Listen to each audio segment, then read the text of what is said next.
Sanibonani. Ninjani.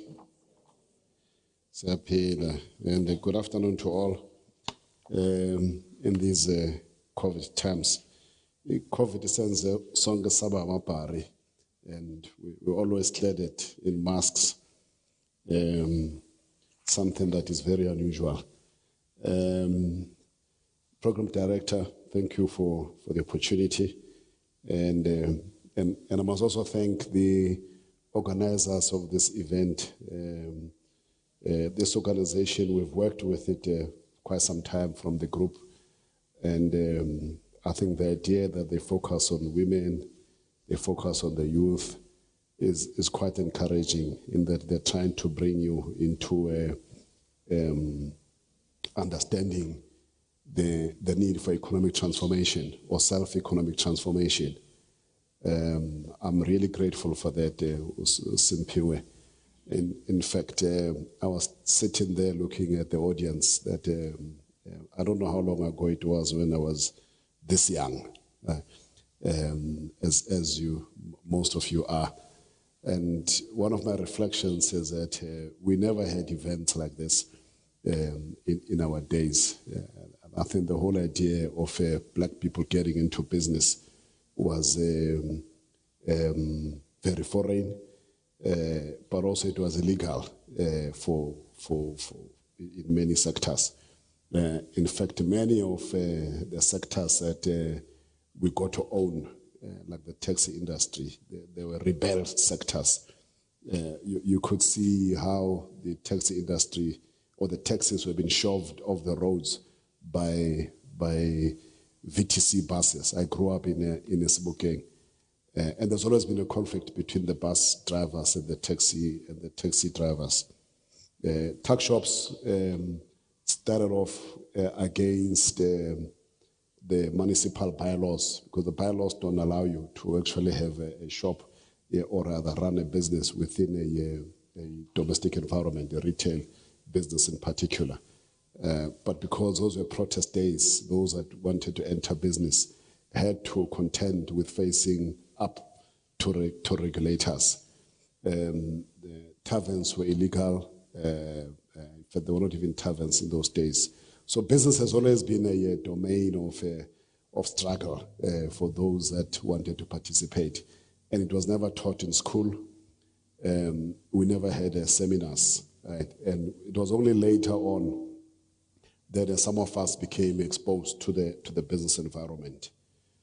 And I think I'm heartily impressed to see so many young people interested in entrepreneurship. It's a bit of a double-edged sword. The double-edged sword is that most of you may have been forced into entrepreneurship by unemployment.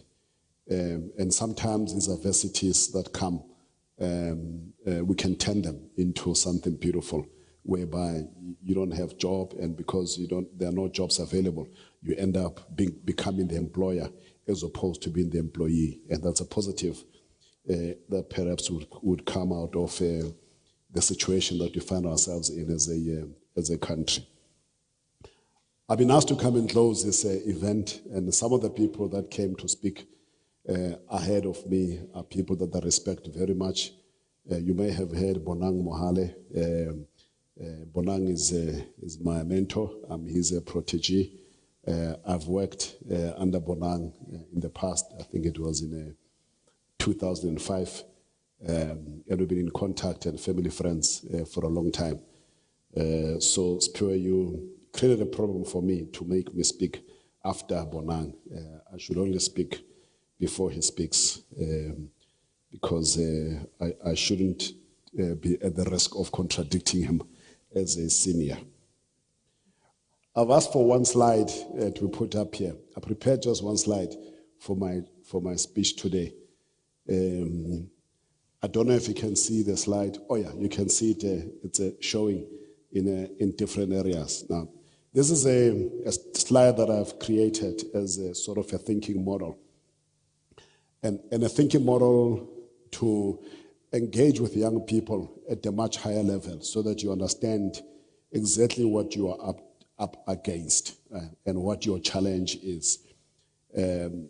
Because, I mean, some of these things are, in fact, often we think that business is a place where people are nice. There's corporate governance, there's ethics, all of these nice things that they talk about, right? But business, in a real sense, is war. There's nothing nice about business. Someone has a market, you want to take away his market. You don't care what happened to them. They are your competitors. If you take over the market and they end up not being able to take care of their families, you don't care because you're taking care of your families and your employees' families. Right? That's a brutality of business. Right? So we're not into niceties here. We're not into friendly. Business is not a friendly environment. It's always a final. Right? You'll have seen in the past, don't know, some of you are familiar with a phone called Nokia. That was a dominant phone in the market not so long ago. Nokia does not exist today to a very large extent. The domination is by Apple as well as a Samsung and maybe other emerging phones from China. Right? So they took the market away from Nokia and other phones that exist. Actually, quite a number of them that they don't exist today. You know? I remember the CEO of one of the failed companies crying in a press conference, saying that we did nothing wrong, but we lost. Right? And that's the nature of business. Right? Now, South Africa has a history of racism and oppression. And our oppression dates back from 1652, when white people arrived in this country. That's when the real oppression started, in a sense that we had a colonization, and then we had a slavery, people being taken out of this country, slavery, colonization, and then we had apartheid. And all of that happened over 450 years, right? And the central strategy of our oppressors was to make sure that we can take care of ourselves. The idea here is that black people must be destitute enough not to look after themselves, but to look for employment from white companies. And that's a long history that we can share with you one day. Right? But what you see today in terms of your inability to find employment, and the only way that you can find employment is to go and work for a white company, it's not a mistake. It's a design of the system. It's designed to come out like that. Right? The organizations that you've spoken of now, you find that the top black people, the real thinkers amongst us, they are either working for white companies or they are working for the state. Right? And none of them are, very few of them are actually entrepreneurs and owners of business. And we had to contend with that because that's how we were tunneled. That's how we were kept to ensure that we remain available as slaves, as workers, as servants. Right? Now, often people want to contrast this whole. Can you lower the mic just a little bit? No? Yeah. Often people want to contrast this whole idea of entrepreneurship with employment. Right? I'm very radical pro-entrepreneurship. Right? I think the most self-respect you can pay to yourself is to become an entrepreneur. Right? And you begin to answer a whole lot of questions about your life and about your children, because black people, the black middle class, they educate their children in the top schools. They pay a lot of money, take them to Curo and all of these other schools.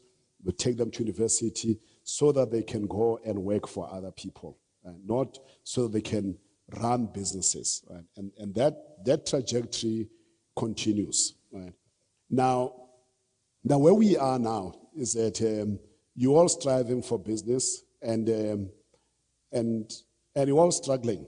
Right? And the struggle, sometimes I believe it's things that are set up as booby traps deliberately. Right? There's no availability for funding for young black entrepreneurs.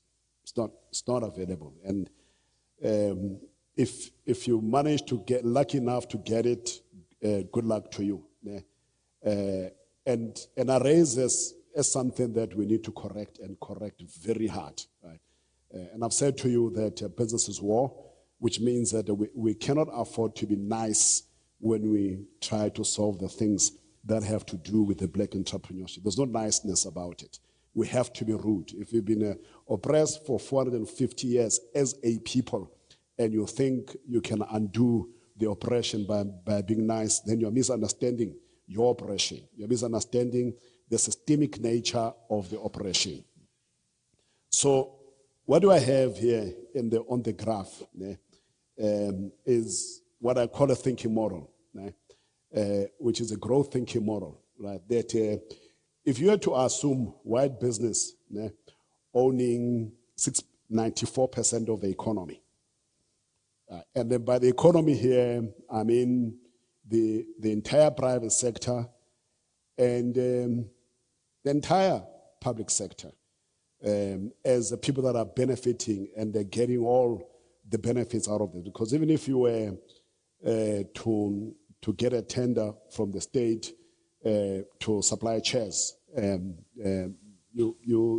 you don't manufacture chairs. You're going to have to buy from white business, and you're going to make a very tiny amount of margin out of that. So we are trading in an environment where we, as a majority of the people, have to contend with 4% of the economy, whilst white people have 96% of the economy. Now, there may be debates about whether it's 96 or it's less than that. To me, it doesn't really matter, because as I sit here with a lot of young black people, it could have been my age compatriots. The outcome would have been the same, that none of us would be owning companies that command a significant portion of the market in any sector that you're operating in, that we can say we're in charge of the market. There's no South African company that is black that commands a significant more than 1% in any sector. You can give me any sector, I'll tell you that we don't own it. We don't even own taxis.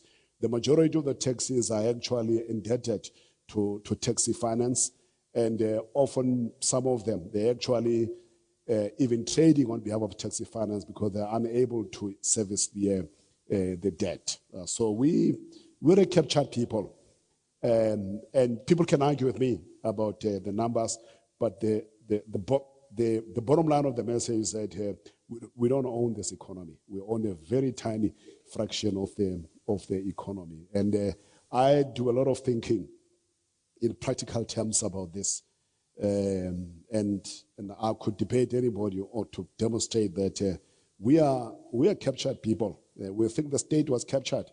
We are captured people. You have no way of escaping. There is absolutely nothing that you can do. If you want bread, it has to come from a white firm. If you want clothes, it has to come from a white firm. If you want bricks, and everything that you can ever imagine. So here's the bad news. The bad news is that this economy is supposed to grow at 6%. It's not growing at 6%. In fact, there's a decline as a result of COVID. There was growth in the days of Thabo Mbeki of a 5-6%. And since 2008, with the global economic meltdown, there has been a very little growth. But what has happened is that with that growth that is below 6%, inflation has always been high, above 5%, which means that we're actually going backwards as a people. But here's the rough for us as black people, that if you have to take the white population that owns 94%, 96% of the economy as the blue line, if that grows over 30 years at 6%, you have that line increasing, going up. At this level here, that's where we are, black people. This is the inequality gap. And then the orange line That's our portion of the economy as I see it, growing at 6%. In other words, as they grow at 6%, they go up. But our growth at 6% remains the same. Right? We actually remain at the same place, and the inequality, the gap between us and white people increases exponentially. So in other words, if we grow at the rate of economic growth of 6%, we become worse off. Now, the politicians and the economists in this country are avoiding the truth. The truth that every time they speak about economic growth, they're not talking about us. We're not part of that conversation, right? And that is why the numbers they're looking for are the numbers that will increase the white economy by those astronomical growth, because 6% works if you own this chunk of the economy. But if you own a small portion of the economy, 6% dips you deeper into poverty, into unemployment, and into destituteness. There's things that you may not be aware of, that whilst the economy is not performing well and unemployment is increasing, the Johannesburg Stock Exchange has been appreciating, right? And it's been appreciating simply because any level of growth at those levels of ownership is significant growth. That's why the richest man in South Africa generated 9 billion rands for himself last year, right? Because once you own a significant chunk of the economy, any movement of the economy, you benefit from it. And if you own nothing in the economy, it doesn't matter what happens to the economy, you get worse every day, because there's this thing called entropy. That things, if you don't look after this building and we leave it and we never come back here for 10 years, 10 years you're going to find that this building is not looking the way that you left it. It would have been worse off. So when there's no movement, things get off, they get worse. Right? And that's what that orange line is about. I then said in this model, if we were to grow, if black people were to grow at 15%, and never mind the economy as it is generally described, but if black people were to grow at 15%, we'll start having that gray line. That's a gray line that is actually showing an uptick, right? Which reduces the rate of the increase in inequality. Doesn't close the gap in over 30 years. At the bottom there, those numbers are the years, in over 30 years. And if we grew at 30%, let's go back to the green line. The green line is if we grow at 30%, we will catch up in 16 years. And the dark blue line, 25%, that is in 19 years. And the yellow line is if we grew at,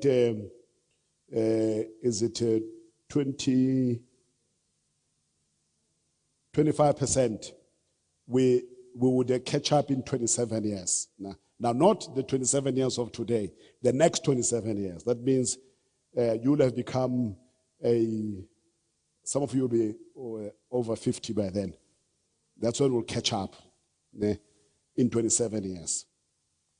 Now, that's the picture that you have. And unfortunately, I belong to this generation that was there in 1994 and did not think about this in 1994. So that today, when we're speaking with you 27 years later, we could say we have caught up. We have not caught up. In fact, the reason why we have not caught up is because the ANC does not believe in models. They don't work in models. They talk about transformation. They don't know how much of it. In fact, the only thing that they have done with their model of transformation is to enrich a few politically connected people and nothing else. Because if we had a model like this would have said, in 27 years, we're catching up. And bear in mind that this model does not even talk about the per capita catching up. It's not the average black person has caught up. It means us as a collective, that 80% of the people.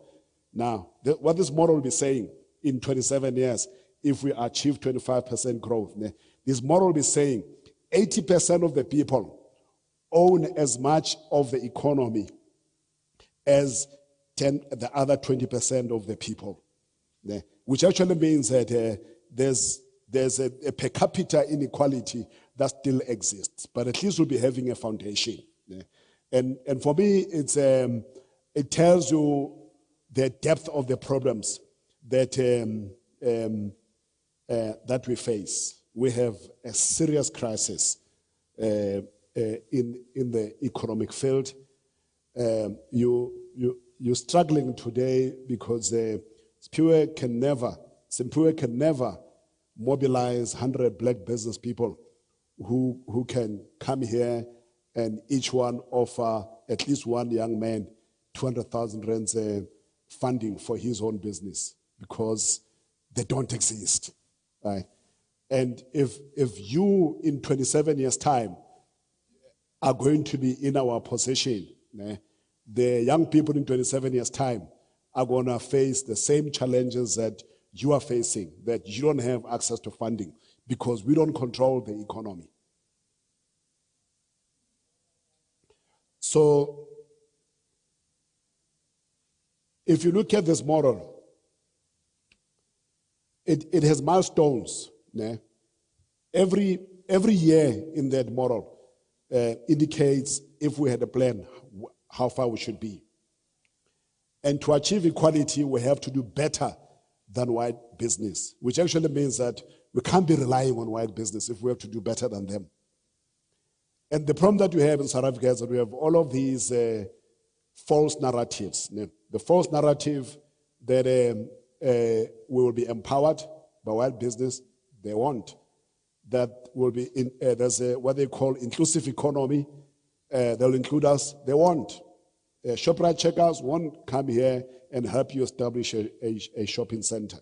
They will establish a shopping center. They won't go deeper into the township to help a black guy who's trying to run a tuck shop. They will put the tuck shop in competition to him. Right? And why? Because they understand that this is war. Why must they create their own competitors? And I think we are being silly expecting to be empowered in that model. So the magnitude of the challenge that we face is huge.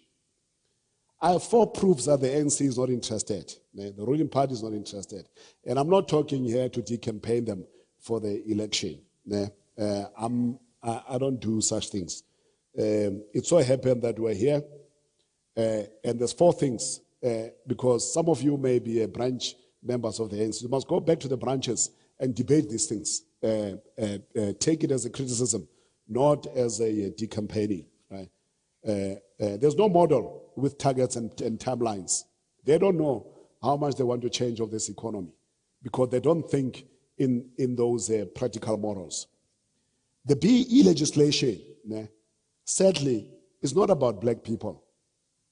The BE legislation is about making white business appear black so that they can continue to benefit the way they were benefiting. But now they're black. You look at the BE rating of major banks, all of them have level 1 BE. You can never have a bank that has a better BE rating than the existing white banks. And that's in every sector of the economy. They've allowed that. The BE Act was supposed to enable only black people to get the rating. But they've made it possible for white business to become black. Now you think about it. Actually, the BE Act has made it, has actually invalidated all black business, in that when you register a business today as a black person, that business is not black until it is rated black. It is not. Because you're only black because you're rated. The ANC is not using its parliamentary majority. and regulatory powers to enforce transformation. It's not also using its regulators. It appears the regulators are as happy as the ANC to be the administrators of the untransformed economy. So it's almost like our movement and our brothers and sisters who are administrators and regulators are happy to be the administrators of apartheid. Because what is apartheid? It is the economic exclusion of black people. Racism is not about nasty white people. It's not. It's not about people, a white person becoming nasty to you. Black people can be nasty to you, but it's about them. It's about the maintenance of our. It's about the maintenance of our systemic exclusion from the economy, and they continue to pretend using words and phrases that indicate that they want to do something, but the behavior and the outcomes are the entrenchment of the status quo. We have 4 challenges. Our understanding of our historical oppression should remain as the context of our struggle. Any other way of understanding it will keep us where we are. The failure of the ANC to expropriate land and reset the black lives is a major challenge, because the one thing that I know as a businessman, and I think I am a successful businessman, and I think I have an understanding of these things. Let me tell you something.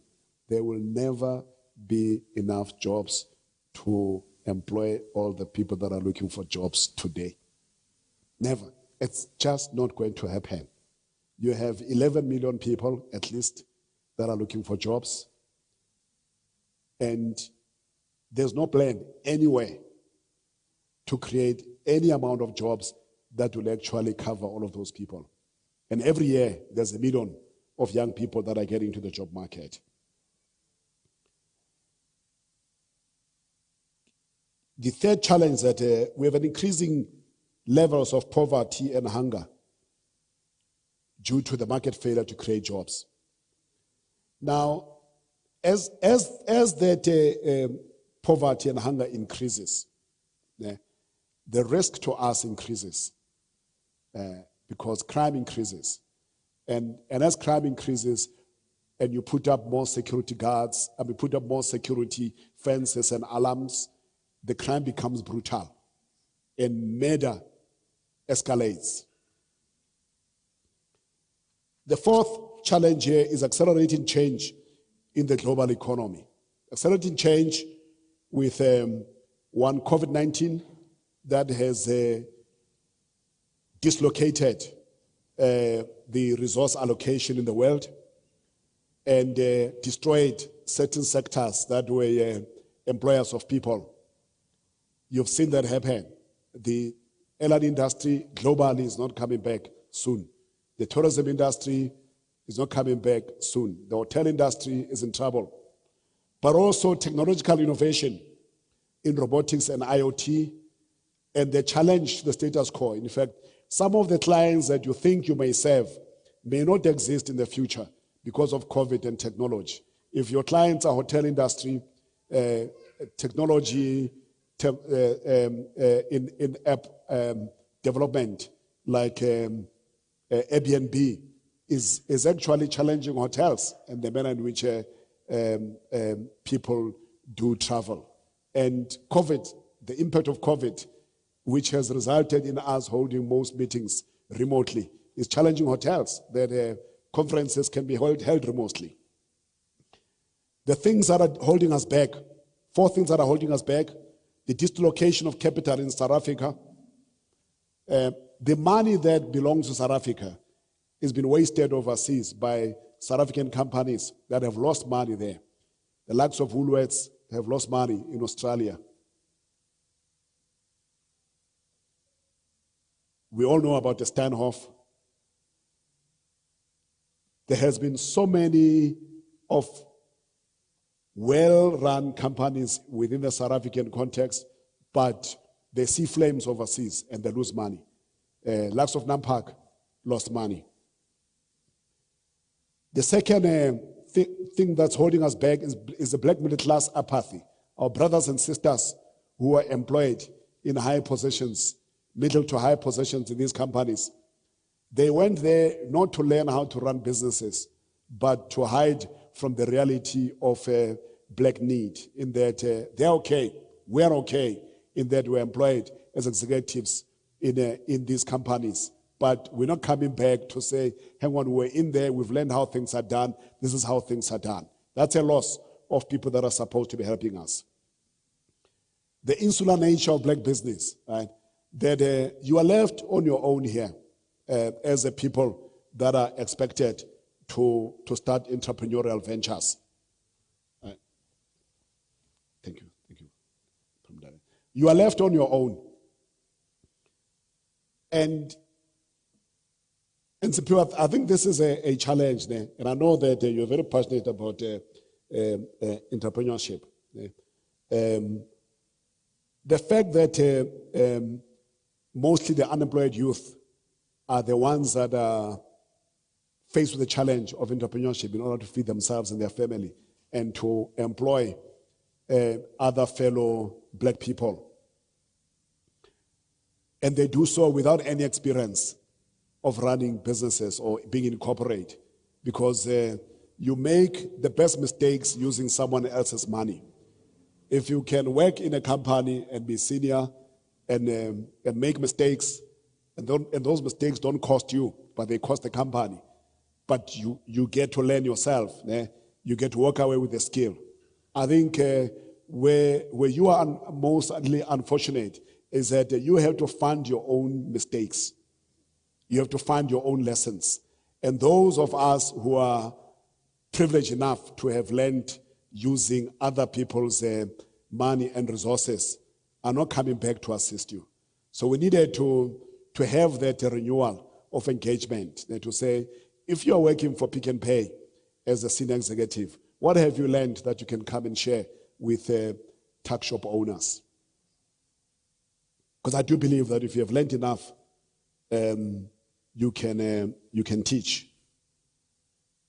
And there's also parts about running business that black people think that each one of us must run their own business. That all of us, when we are here, we must be individual entrepreneurs. It doesn't work like that in the white world. In the white world, one is an entrepreneur, the rest are actually supporting him with their money and sometimes with their skills.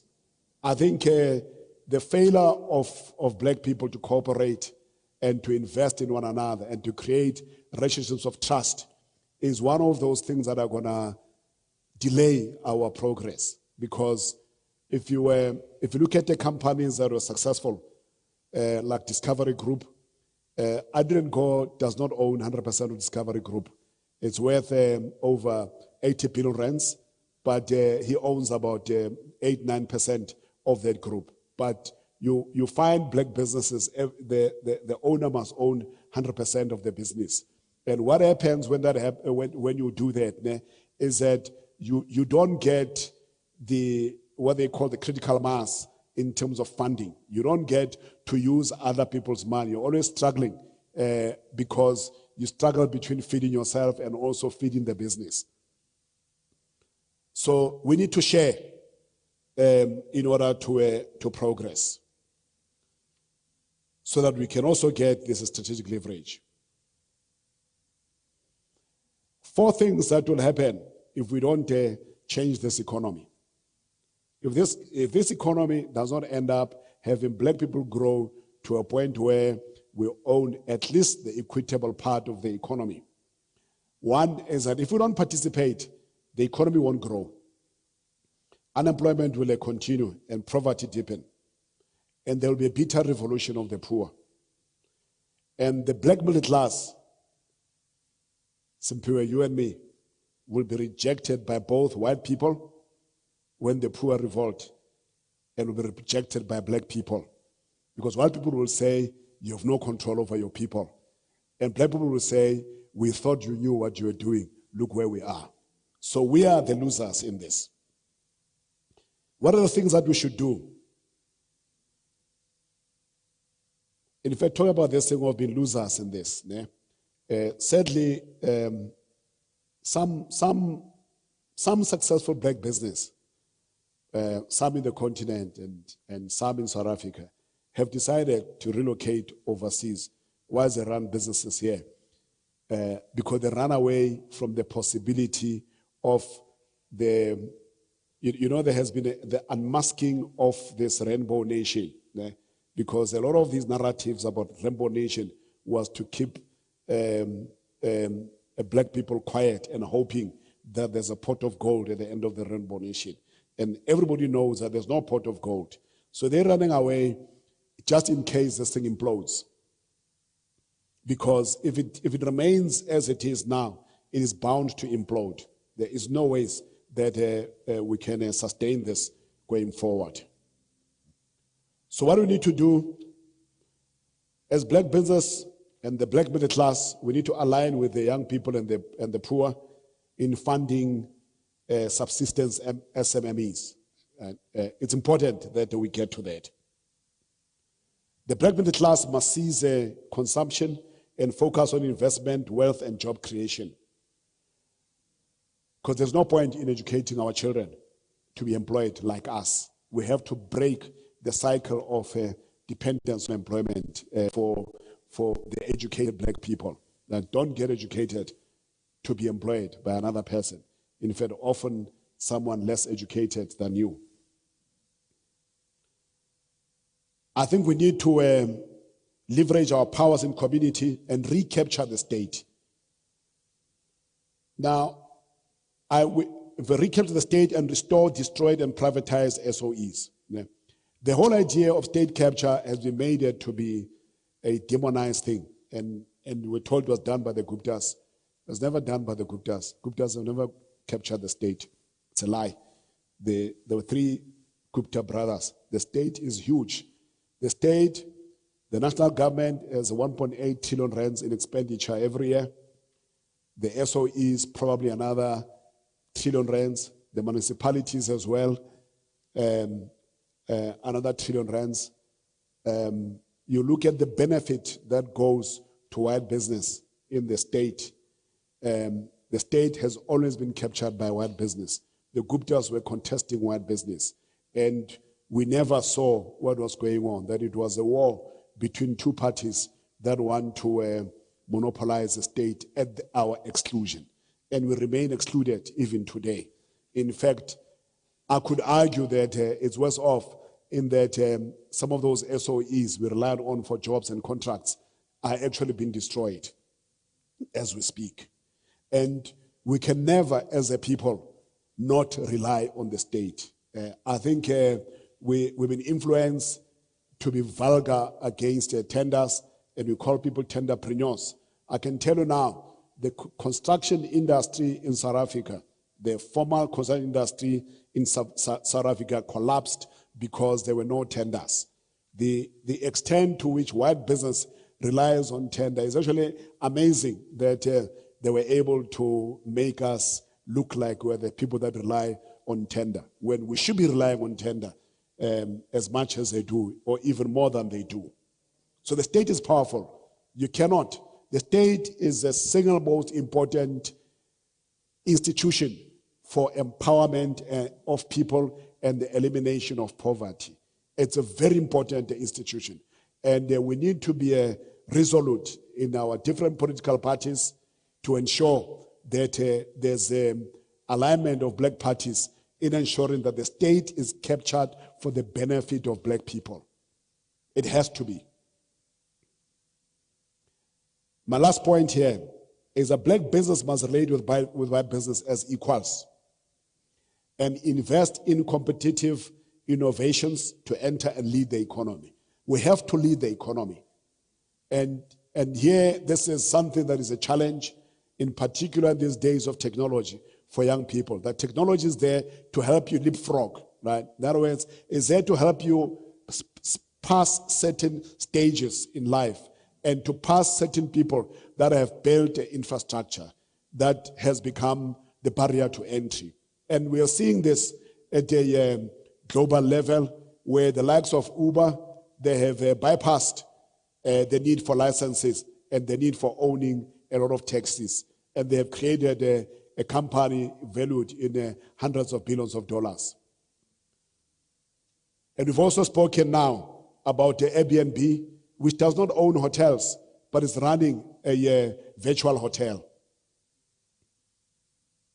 WhatsApp has been able to operate globally all over the world without asking for a telecommunications license. And it has disrupted telecommunications companies, and they continue to do so. So we look up to you, young people, to drive us hard on the issues of entrepreneurship, to lead us on the issues of entrepreneurship, and to keep us on our toes in making sure that we don't miss the mark, because the mark is about the kind of growth that will eliminate poverty and eliminate hunger amongst black people and create a lasting legacy of wealth for our people. If we do not lead the economic revolution that will end poverty, we will soon become victims of the revolution of the people, the youth, the workers in this country. And I fear that day and hope that it doesn't come. Thank you.